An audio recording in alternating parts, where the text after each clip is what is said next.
I'm recording. Yo. I think we're gonna be live in a minute. Let's try.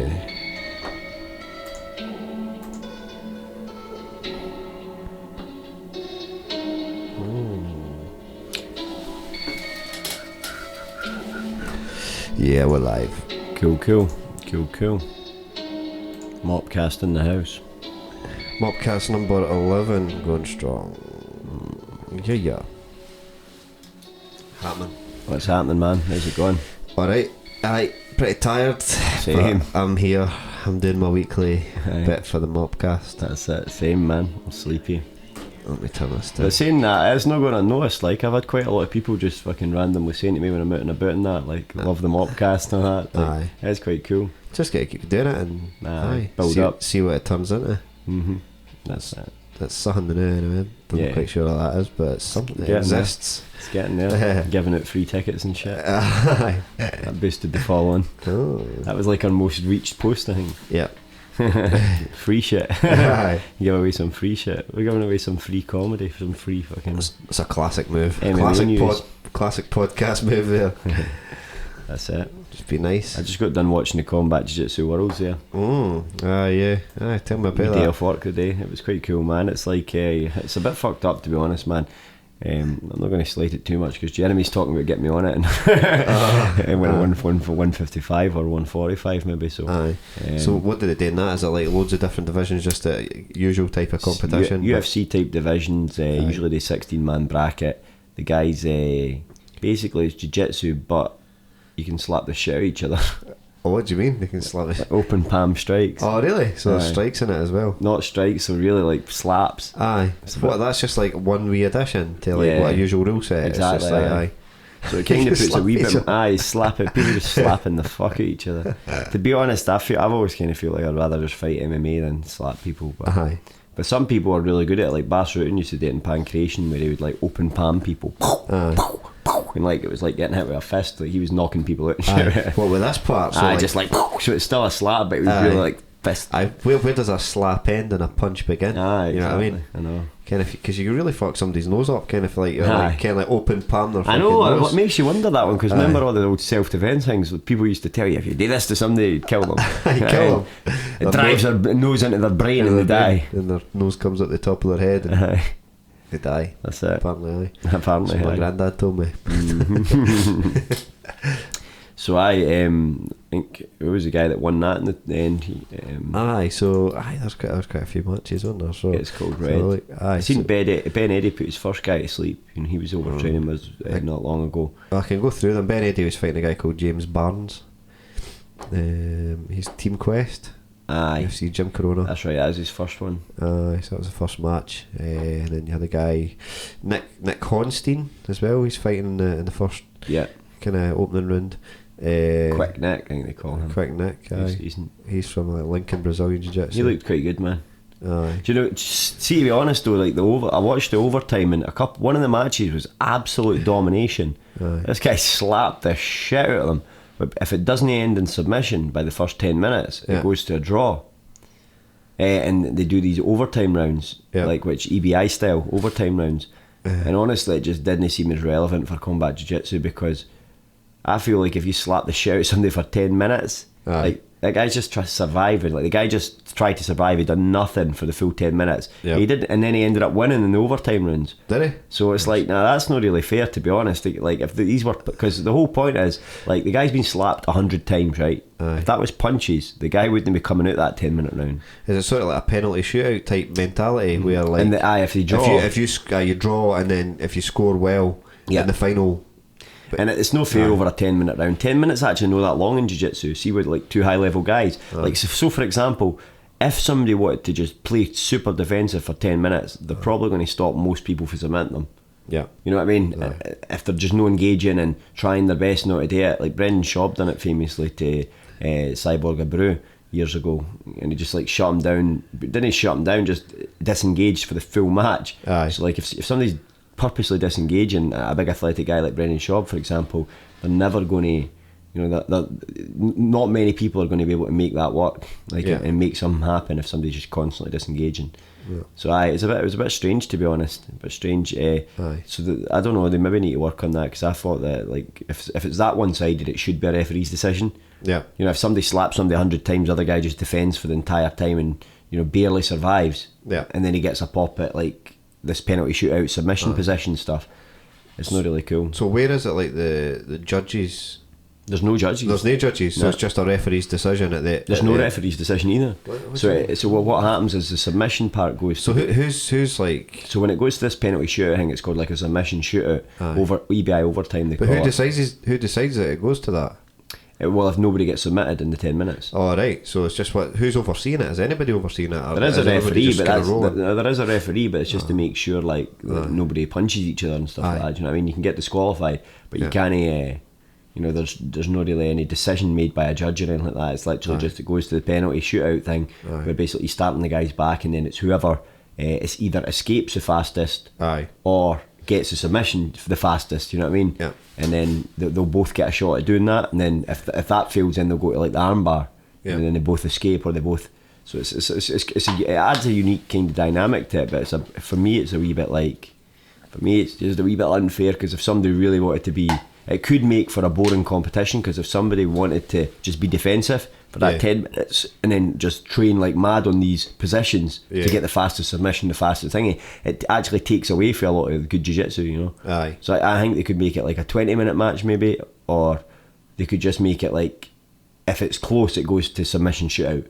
You know what I mean? If it's close, but if it's dominant, then you've hit the guy 100 times, and it's even better with strikes, because you slap the guy, you can actually, there's an actual thing you can count. Do you know what I mean? Usually in jiu-jitsu, it's like, oh, the guy's got position on him or he passed his guard and he got side control, but. And how do they score it? Is it like, does it vary competition to competition how they score? That's the problem with jiu-jitsu. I think there's not a unified rule set. Like under IBJJF rules, for example, you can't reap the knee. It's just some old school Brazilian mentality where it's like just stuff that somebody's once said and they've just no changed it. So like in IBJJF, there's not a lot of stuff like that in UFC at the beginning as well, where like it's still got just like rules downward elbows didn't really make sense. No downward elbows. It's got like a bunch of rules that don't really make sense to real fighting. There's a lot of stupid stuff. It's like if you can knee somebody at the head, you should pretty much be able to do most stuff, because kneeing somebody at the head when you're clutching their head and your hand is like as devastating as it's ever going to get. Anything can get. But so like in IBGF, you can't reap the leg. Or they call it reaping the knee. So it's like if you put a little bit of a twist on the guy's leg from below, then you can get disqualified for that. From below. So like say like the guy's trying to pass your guard, he's standing up, he's trying to walk past the guy's guard, and you kind of lock his leg up with your legs, but you put a twist on his knee and go over his hip, pretty much go over his hip line. Then that would be like a disqualification. So then some rules, some competitions don't have that. They allow it, and everything's fine. So it's like, well, why do you not just do that? Do you know what I mean? Why do you not just? It's got to be pretty tricky for folk jumping about from competition to competition. They're training all the time, but they've got to keep that in mind. A lot of the defences and probably moves that they do are going to be kind of like instinctive. So they're not, well, I'm used to like MMA where it's like pretty much most stuff goes. So very limited rule set. So then when I started competing jiu-jitsu, sometimes I'd have to stop and ask the ref, like, is this legal? You know what I mean? Like, can I do this? And the ref would be like, don't talk to the ref, ask your coach. And I'm like, alright, fucking hell. Bit cheeky, but okay. Can't talk to me. Talking about himself in the third person. You can't talk to me. Crazy. Don't talk to Mr. Referee. Weird, like some weird shit. But I guess, I don't know, maybe they don't want to see the sport progress or whatever. I don't know what the fuck it is. It's like trying to, I don't know, it's just caught in the past. It's so weird. It's so weird, man. That like I kind of get. Is it the same kind of thing where they didn't really have a governing body to decide these things? It's just got to be like a sort of community decision. Pretty much, and there's loads of people like IBJJF is like up there as like being the most recognised governing body, but there's plenty other that are like like ADCC is pretty much classed as the like Olympics of no-gi grappling. You know what I mean? That's like ADCC is the gold standard. If you can win that, you've won the biggest one of them all. The IBJJF Worlds would be like for the guys that are on the sort of no-gi circuit, that kind of thing. I think it's pretty big, and a lot of guys like that's probably one of the most prestigious. There's a few that are like known as the most prestigious, but it's a few that are like recognised as real worlds and stuff like that, real world championships. But Honestly, it's the whole thing's a bit diluted for me, to be honest, because then there's... But even at that top level, I'm guessing if they make a decision to change a rule set, it's not going to like filter down to all the other, like not everybody follows anyway, so it's they just got their own rule sets per competition, and there's not really anyone to go there. Well, IBGF do competitions all over the world, so they can do they do maybe 2 competitions, 3 competitions a month, like one in Berlin, one in all these different cities all over the world. So people go about travelling to get these medals in all these different countries and stuff, and which is really, really cool that people do that, But just for me, the IBGF rule set is no great, but it did help me when I started competing to understand the importance of position. But even at that, you need to have something, I think, because then without any scoring system, it just makes for guys being ultra defensive and getting their guard passed left, right, and centre. If they know it's going to be a draw, if they just survive, then it just does not push the action at all. And then even more so if you've got strikes involved, then it's like, well, wait a minute here, the guy's hit you 200 times, but you've hit him fucking no times. Yeah. Yet it's a draw at the end. No, that's not a draw at the end. The guy just hit you 200 times. It's not a draw. You know what I mean? Aye. It doesn't really make sense to me, but I don't know. I think they need to look at that for me. Aye, it is what it is, as they say. Aye, it is what it is. So the guy that won that was, I think he gets called Red, the Combat Jiu-Jitsu Worlds. What's the guy that won the whole thing? Yeah, they won the whole thing. Aye, so let me look down. He was like an outsider, he wasn't known to. Aye, Richard Alarcon. Aye, Alarson. Yeah, I don't know how you say Richard that. Red Alarson. And Jesus Urbina, that was the final. Yeah, I seen Ben choke the guy in the first one, put him out cold with his Indulutine. That was pretty freaky. Aye. And he had him in that closed guard. He's got a crazy rubber guard. Was that daft run by heel hook in regulation? Yeah, he got caught with a heel hook very quickly. The guy just done a flying scissor entry and got right on his heel, landed perfect, and it was game over. And then what was the other one that happened actually? There were special matches as well, I see that. They must have just done a few ones out the blue. Was that what you're looking for? Nah. Nick Constein. That's fine, to be honest. I mean, the cover it was pretty cool. It was cool to see. It was on Fight Pass anyway, so that was pretty cool. Polaris happened actually as well. I seen that Nicky Ryan beat Uriah Faber. I think it was decision. Is there any Polaris stuff there? Let's see. That was pretty cool. The results for Polaris. Nicky Ryan's like the wee guy that's just absolutely fucking frightening, that looks like he's somebody's wee brother or something. Well, he is somebody's wee brother. It's Gordon Ryan's wee brother, but he looks like was it Polaris 10? Yeah, I think it was 10 this time. Uriah Faber on the top. That's right. Got the Uriah results. Faber, Nicky Ryan. Yeah. What was the result?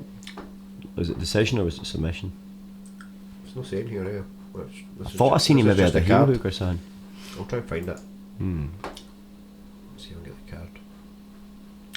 But yeah, Uriah Faber. Who else was on that? I seen Trevor Birmingham was on it. Gary Priestley beat him recently in Naga. Aye, that was pretty cool. Aye. I think he lost a decision on that as well. Mateus Lutes, Craig Jones. Yeah. Ash Williams. Ethan Ash Williams. Ash Williams got the decision, See, that's the thing. I need to get this. Right. We'll see. Polaris 10 results. It's just the Polaris website, Yeah, we had Pierre Olivier, the TriStar coach, Ledrick, I think his second name is, but he was over teaching a seminar at higher level on Saturday. Aye. He's fucking amazing. Really good. He's like the best dude I've ever rolled with, I think, man. He was really, really good. He's like the same weight as me and stuff like that. He was fucking really, really good. It was awesome. He showed some details on stuff I'd been working on anyway, like in my own head in the gym. Aye. So like just trying to develop some stuff anyway. And one is like a kind of rolling guillotine. You end up both upside down pretty much, and then you pull back and finish. But basically he had been working on the same thing. So just nobody had ever showed me. It was just something I'd been messing about with myself. Aye. And he had obviously been doing it for working on it himself for maybe a bit longer. Aye. Because he was like, he's already saying it's part of his game, and it just so happened he was teaching the seminar on it. Aye. So he probably saved me like 2-3 years worth of trying to work out the details myself. which is amazing. And the guy had some amazing details. Just really, really, really cool. Really high level jiu-jitsu. Really, really nice guy.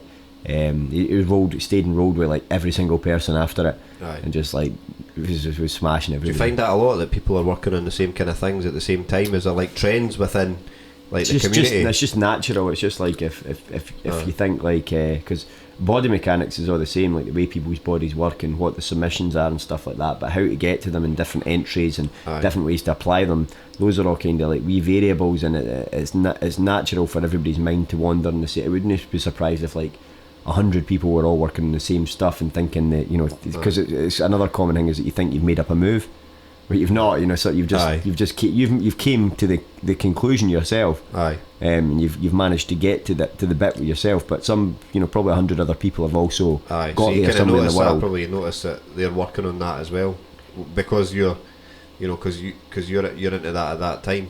Is that kind of something that you notice? He's just both he's both completely separately come to, you know, different paths, you know. Like for instance, the stuff he was showing, that I had been putting my own touch in it. So he done it's a detail where you kind of fly over the butter half guard situation where you're in, and you end up north south with a guillotine locked up, but then you basically bridge and follow them up to turtle.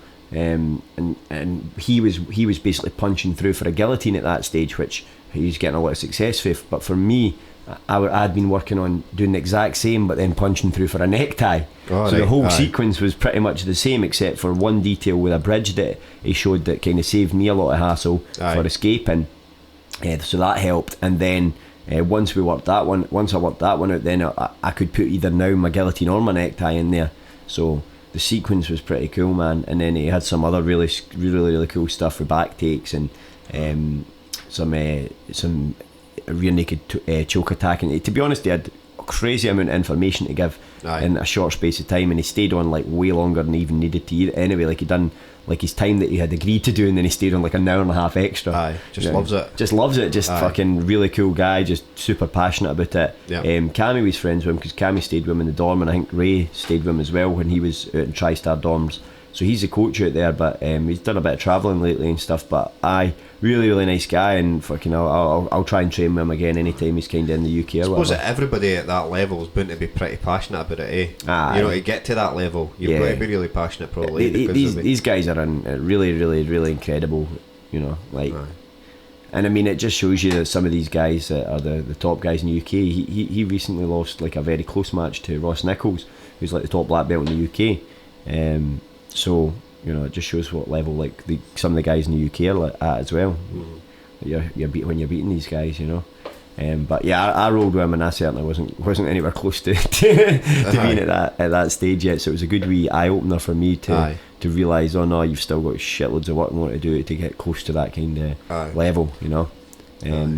But it was all good practice for my match that I've got coming up this weekend, which is the Flow Grappling.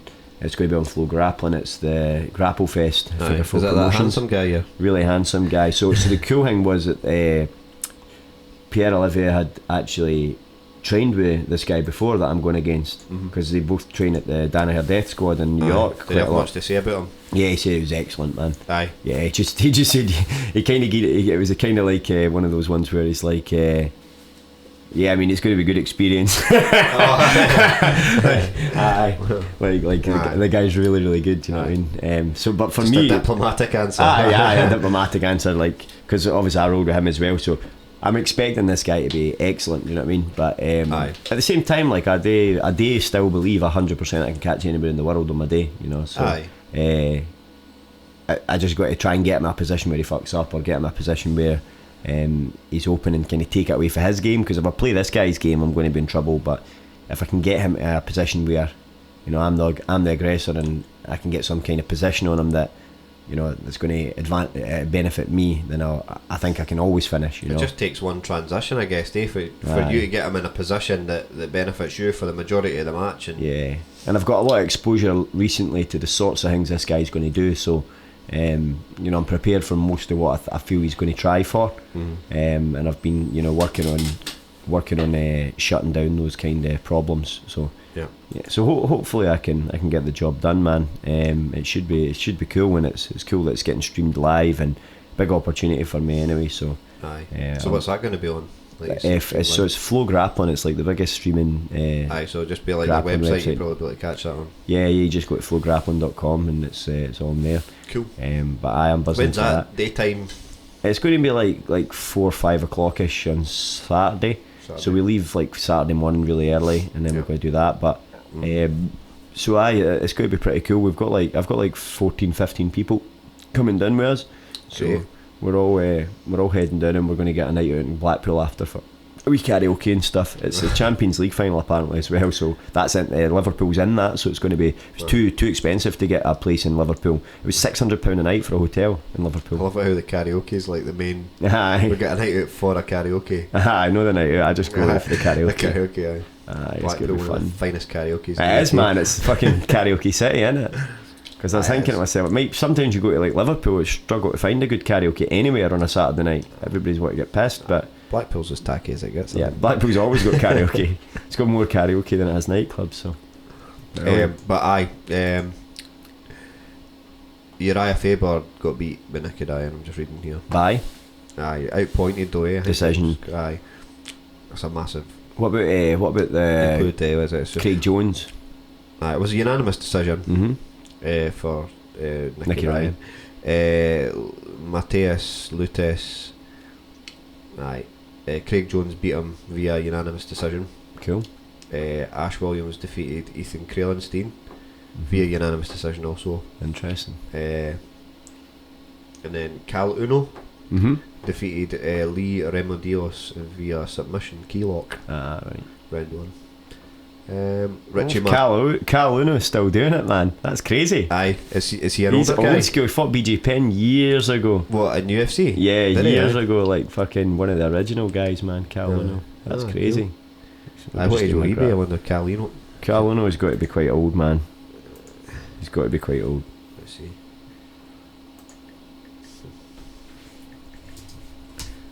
What you got? You find it? 1975. So he's like 12 year old me, 43. He's 40s, aye. Fucking hell. He's still going strong. Yeah, at least we got as well. Stevie Ray's fighting this weekend, man. Oh, is he? Aye. Yeah. Okay. That'll be the. Is it Sweden? Aye, it's Sweden, eh? Yeah. Aye, that's right. It looks a good card as well. I think your Stevie's going out for it. He was saying. He's going out to corner. He was saying he was going out with Stevie Ray. That'd be cool, man. I didn't get it was this weekend. Yeah. He's got a really tough fight, man.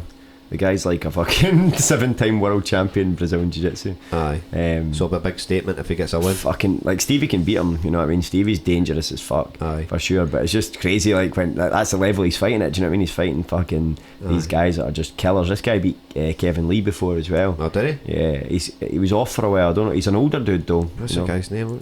He's an older dude. But I think Stevie can knock him out, man. I think Stevie can knock him out, for sure. Stevie's like so tough to take down and just fucking dangerous, man. Just looking here. Aye, Stevie Ray. Leonardo Santos is fighting. Yeah, that's him. The guy's going to probably try and rash Stevie, I would think. I think if he stands with Stevie will knock him clean out, man. Aye. Yeah. I mean, Stevie says Stevie Ray's so dangerous, like, I mean, he was training with me, he always speaks really highly. He's brilliant everywhere as well, doesn't he? You know, there's nowhere that you're going to struggle. And the thing is, his 10th fight, his 10th fight in the UFC, Yeah. And Stevie's fucking really, really good with all the leg lock stuff and whatnot as well. So like, there's a good chance, like he could, I would never rule out that Stevie could submit him. You know. Aye. It's always a chance because a lot of that stuff's left the older Brazilian guys. They've kind of. Some of the old school Brazilian guys have kind of neglected the leg lock stuff because it used to be frowned upon. Aye. So like, with all the new shit that's came out in Brazilian Jiu-Jitsu with leg locks, a lot of guys are sleeping on it and they're falling behind. So you never know. Just look at the Santos guy's history. Kevin Lee. It's kind of the biggest name that he's beaten. Aye. Adriano Martins. What's he beat last? Yeah. Anthony Rocco Martin. I think it's a great opportunity for Stevie. If he beats him, he kind of vaults himself into that kind of top tier guys. You know, could ask for a top 10 maybe, no? Top 15 probably. Aye, top 15. You know, so it puts him. It's just the division's so stacked. It's like the biggest division in the UFC. Aye. So you know, but he could probably ask for a top 15 after that, which is amazing. You know. Yeah. He's lightweight, eh? Who else is on that card actually? She'll go. We'll start with some of the bottom actually. Tonya Evinger, you know her? Alina Landsberg. Yeah. We're fighting. Rostam Akman. No. Daniel Tamer. Yeah. Yeah, he's fighting a guy called Sung Bin Jo. He's good. 9-0. That'd be cool. Sung Bin Jo guy. He's a good striker, him, man. And then Christos Glagos. Yep. Damir Hadzovic. They're fighting. And it's Makwan Amir. Oh, aye. Kani. Good to see him back. He's fighting Fishgold. Aye, that would be crazy fight, man. I'm looking forward to seeing that one. He's 18-2 Fishgold. I've never watched him too. He's never been in the UFC. Oh, do you know? Nah. I mean, he might have had one fight actually, sorry. But he's only recently signed because he was Cage Warriors World Champ before. Aye. Next He generation. changed with Paddy Pimblett. There's some big names after that, isn't there? You got Jimmy Manowas fighting a guy called Alexander Rakic. Right, and then I was saying that maybe the guy might have pulled out or something. They're trying to find a replacement, but right. So I think so. And then see if there's anything else there's a couple other big ones, weren't there? You've got Uzdemir fighting Latifi. That's a cool fight, man. Aye. That's a really cool fight.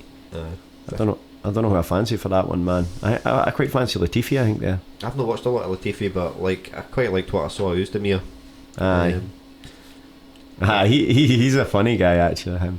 Who's he for? He just looks like he shouldn't be fighting anybody. He's just like getting bald and he's got a wee bit of belly and stuff. And he's just kind of like, just looks like somebody's dad. He fought Jimmy Manoa before, He's quite young as well. He beat Jimmy He Manoa. hits hard as fuck, man. And he hits freakishly hard. He knocks a lot of guys out. I watched him fighting Cormier. Like no time. Got beat off Cormier. Yeah. That's right, Anthony Smith and Dominic Reyes as well. Reyes is a fucking beast, isn't he? That fight's on, aye. That'll be cool, man. And then Gus is the main event. Gustafsson versus Anthony Smith. That's awesome. So, both off a loss, I think, eh? Yeah. Smith. It'd be cool to see Gus get back in and get it done. Aye. It would, because I expected him to look better against Jones. Yeah. When he fought Jones last, Gustafsson. Aye. To be honest, I was underwhelmed because there was a massive build up to it, and I thought it'd be as close as the first fight. You know what I mean? But it nowhere near as close. Eh? Jones is scary, man. Aye. And was that not when he got caught with the Picos again? Aye, it was. Aye, Picos again, wasn't it? Fuck, I met Jones the other week. I said what he I said. see a picture of him. Aye, it's funny. What was he saying? He's actually he's a gentleman of the night. Or aye, he's talking away, man. He's actually like quite friendly. Aye, but yeah. I ended up talking to him. I said, look, I don't know what it was. I got me the wee thing for higher level, and then I was chatting to him, and he said, I said, so you been out and about, like seeing the country and stuff like that, like.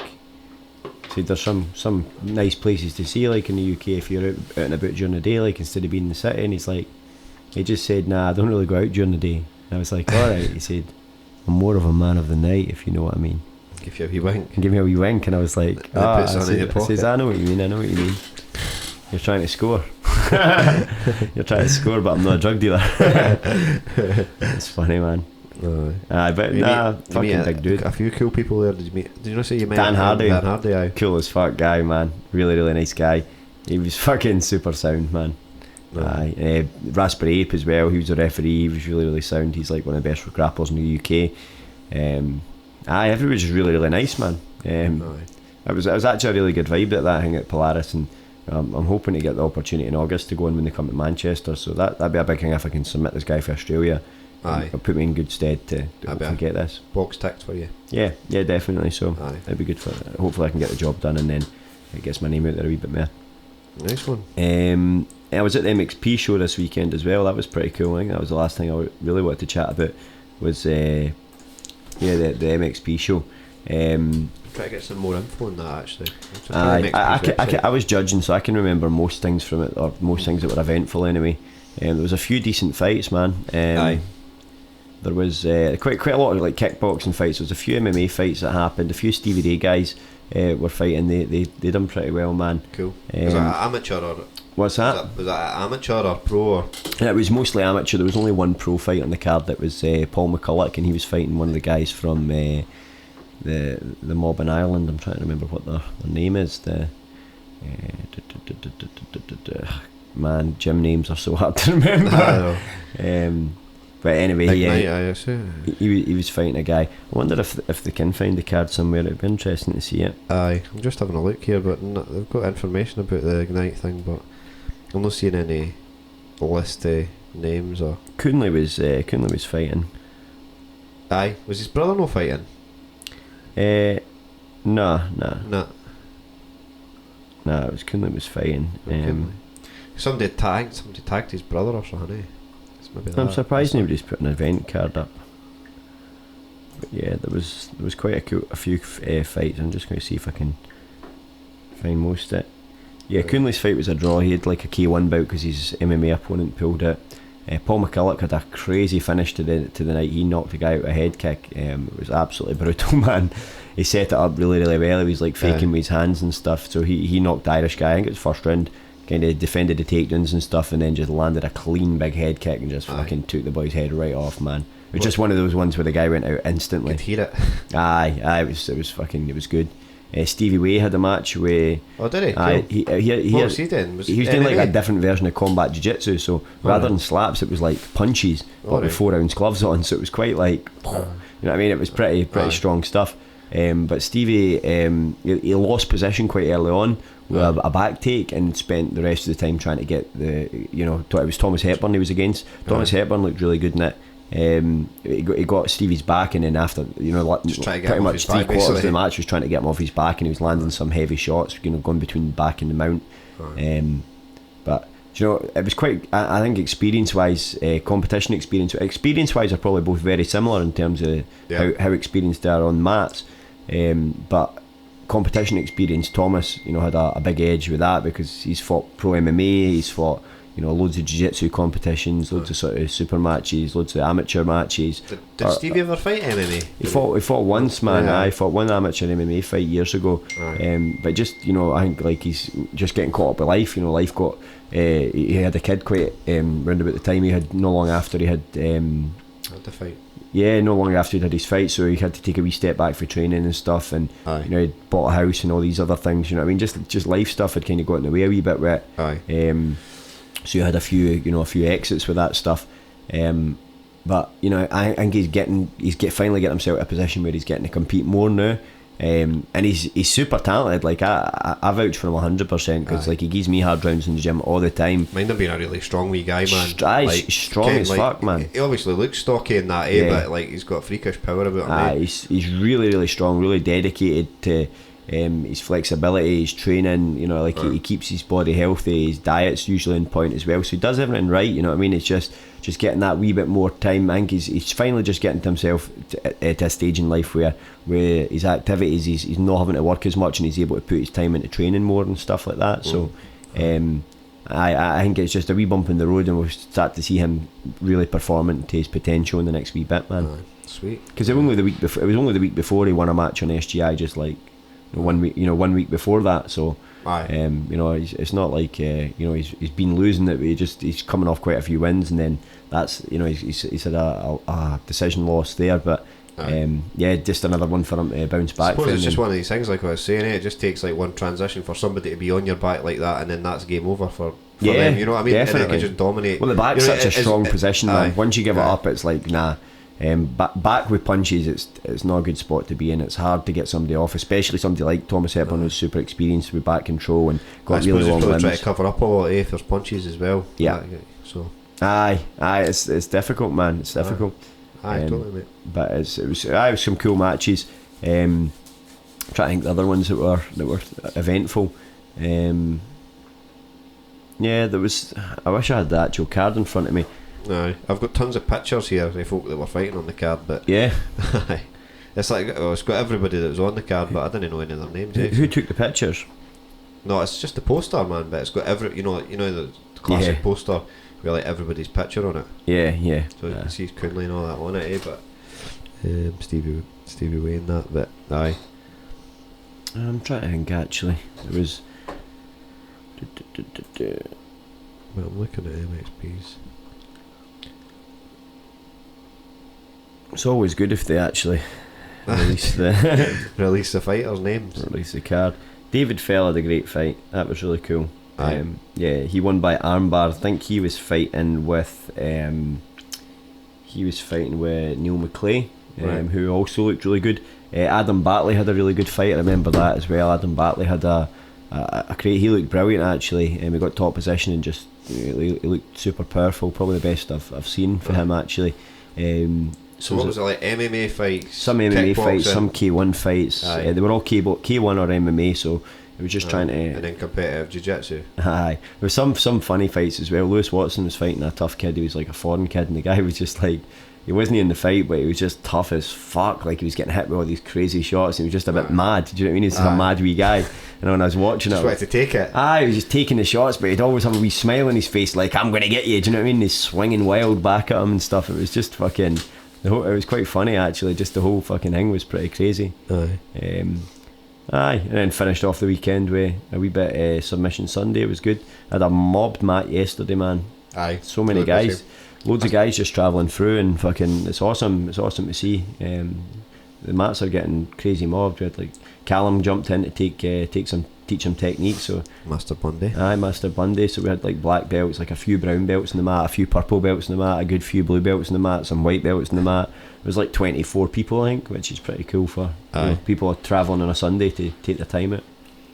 It was awesome. Yeah, that's good, man. No, I see it getting busier all the time. I'll obviously have you on social media. So, no, it's cool. It's cool to see, man. Because how long's that you've been doing that now? It's just over a year, just over a year I've been back coaching. It's built up a fair bit. That session's ended up massive. I mean, there was days where you were coming in, there was only like 5-6 people, But I think what's helped is all the competing I'm doing. Because it's funny, like, it's weird. You could be really, really, really good and, nobody knows about it if you don't compete a lot of the time, and that's just how it works, like I suppose people just like to, I don't know, people like to see you going out and showcasing it, but I've been doing like what I do in the gym for years and years and years, like so people but I think winning in competition and stuff like that, it's like kudos for people to like look at it and go, I want to train with this guy, you know what I mean? Well, he's doing something right. One of the guys said that to me yesterday, like he literally just came through because of what I'd done actually to one of his teammates in competition. He'd said like I'd seen what you'd done in competition. I'll not even bother naming names, and I was like, he said I thought I'd come through and get rolling me, and I was like, that's fucking awesome.